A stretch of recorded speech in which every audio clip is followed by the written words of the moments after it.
இதை முன்னோக்கி கொண்டு போகணும் அப்படின்னா பெண்களோட வளர்ச்சி தான் சமூகத்தின் எழுச்சி, அதாவது சமூகத்தின் வளர்ச்சியும் கூட.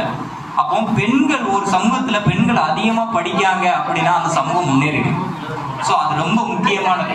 இந்த சமூகம் அதிகபட்சம் கீழ் நோக்கி போகுது அப்படின்னா பெண்கள் அதிகமாக படிக்கணும்னு அர்த்தம். நம்ம என்ன படிக்கமோ அதை பிள்ளைகளுக்கு போய் கொண்டு போய் சேர்க்கக்கூடிய ஒரு டிரான்ஸ்மிட்டர், சரியா, அது நீங்க தான். ஸோ அந்த லெவலில் இருக்கும்போது நீங்க நிறைய படிங்க.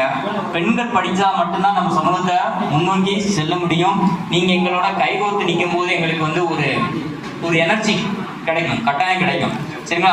இவங்கள்ட்ட எத்தனை சொல்லுவோம், நம்ம படிச்சிருவோம். ஆனால் நீங்கள் நிறைய படிக்க, ஆக்சுவலாக நீங்கள் படிக்கிறவங்க தான், நல்ல திறமையாக இருப்பீங்க. ஆனால் இதை வெளியில் கொண்டு போக மாட்டேங்க. அதுதான் பெரிய ட்ராபேக்காக இருக்கு. ஸோ அதோட எங்களோட கை கோர்த்துக்கோங்க, சரிங்களா. அக்கா எங்கள் கூட நில்லுங்க நான் சொல்லலை, நீங்கள் சப்போர்ட் பண்ணுங்க. எங்களால் முடிஞ்ச உதவியை கட்டாயம் பண்ணுவோம்.